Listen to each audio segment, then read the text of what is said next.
Instead of it going there, he used his right foot to cannon the ball off into the other direction. So the right foot's used just as a rebounding surface. So Waleed sees me going here, but I go there and away.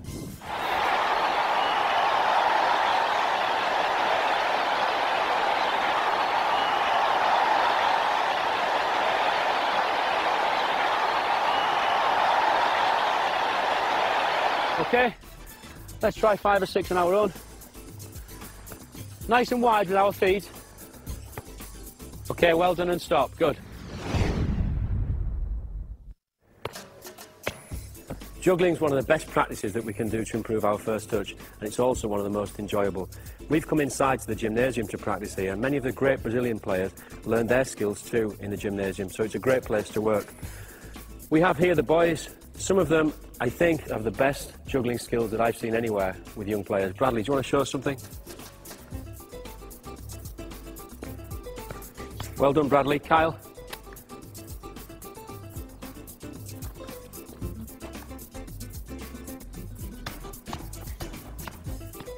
The skills from the boys there are very nice to see, but at the beginning we've got to start with very simple stuff and get confidence and control of the ball. And one of the first practices for young players is simply to hit the ball with a left foot and catch with the laces area, then with a right and catch.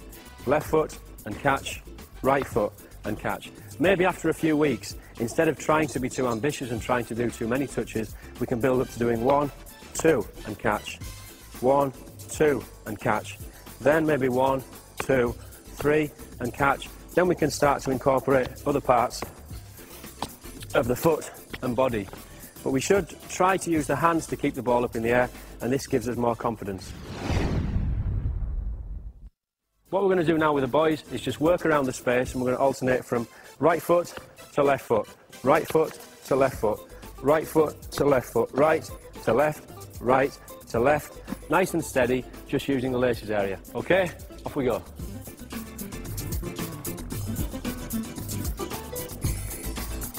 Nice and relaxed.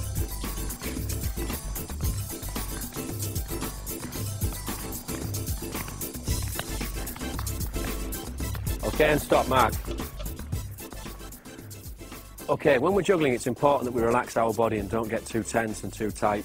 So try to loosen the arms, loosen the feet, and don't worry too much if the ball drops. Okay? The more times you practice and touch the ball, the better you'll get. It may take a few days, a few weeks, but every day you'll improve a little bit, and it's totally down to practice.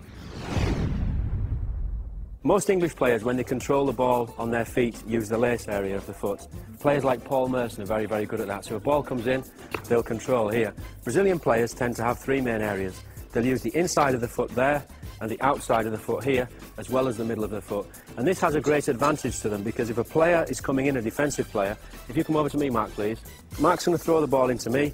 If Mark then pressures the ball and comes into me close, I might not have a possibility to control the ball here with the inside of my foot, and I can only use the outside. But unless we practice that in our juggling, it's impossible that we'll do it in a game. So if you want to throw into me here, Mark, and then close down to the middle, okay? So I can then use the inside of the foot. We'll go again. Go on, go. So if Mark comes in quickly enough, go again, and blocks me here, I have no option but to use the outside of my foot. Okay? And if I was playing in a game, I could then take outside and move away from Mark to make a pass or a dribble. A little touch outside of the foot and move around the space. Off we go. Just one touch and catch.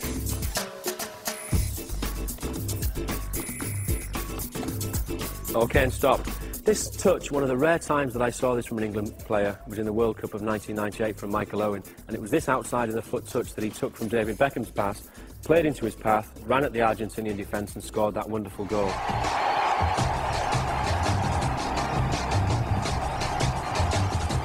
So now, Mark, if you could just do some outside of the foot juggles while stood still.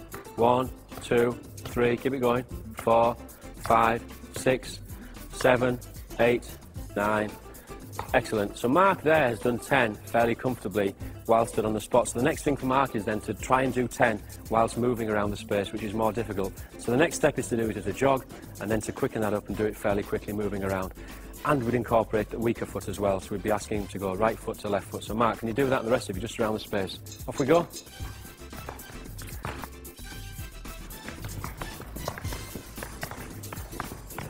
Good, Kyle.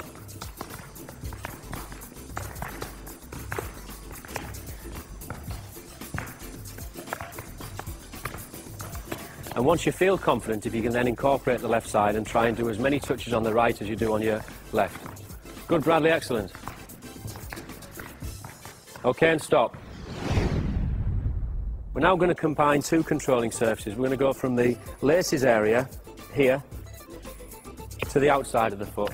Laces area, outside of the foot. Laces, and then outside. Okay, off we go.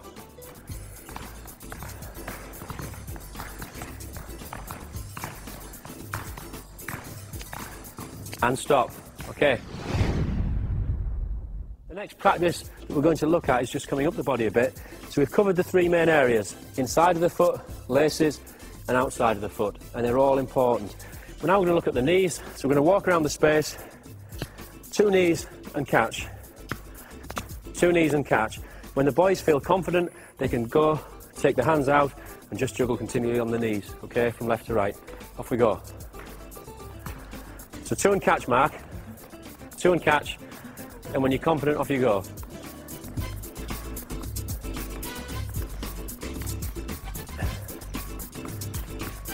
Just knees, and stop. Sometimes in a game, it's impossible that we use anything else other than the chest to control the ball. We're always trying to go as low as we can with our control, so if the ball comes in high at chest area, sometimes I'll ask players to try and get up and see if they can get their knees there, because the knees are an area that we have more control over, the thigh above the knees. Similarly, if the ball comes at knee height, I'll often ask players to get up early and try and take it with their feet. I'll give you a little example. Mark. So a ball's going to come into Mark at knee height, but he'll try and leap up and take the ball with his feet. Rather than staying on the floor and taking the ball with one standing foot down, he'll get up and try and take the ball early with his feet. Ready, Mark? Good.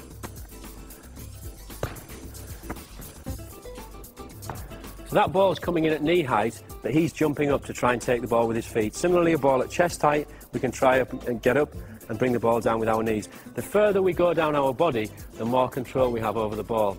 If we can't avoid taking the ball in our chest, we've got to do it, and we've got to get good at it. And the most simple practice to get confidence is just to feed the ball onto your own chest and then catch.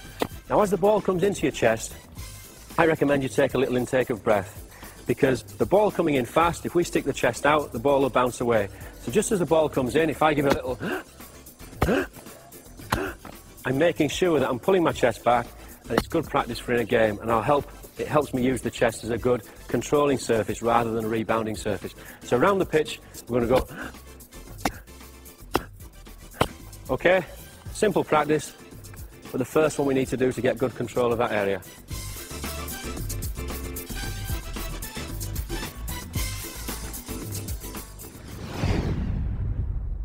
Heading's a very difficult skill. Children are often afraid of heading the ball. Even adult players, the great Ronaldo, the Brazilian star, he doesn't like heading the ball. He doesn't score very many goals with his head because I think when he was a child he didn't practice enough heading.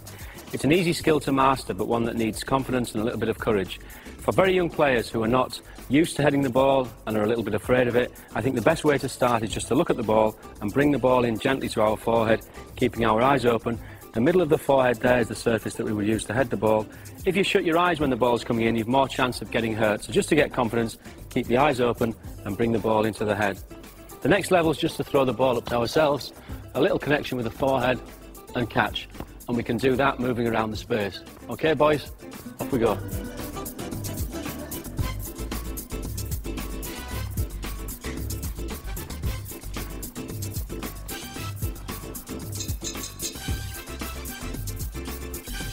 Okay, we can try a few juggles in our head when we're confident.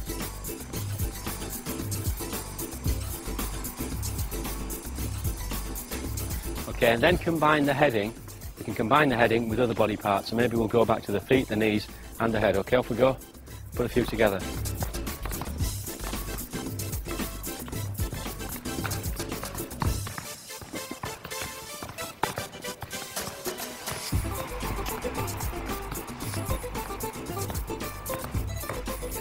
Okay, and stop. Juggling circles are something that we see all the time in Brazil, in the parks, on the beaches. It's a gathering of friends who come together to show what they can do with a ball. We've got a little juggling circle here, and hopefully we're going to be able to show you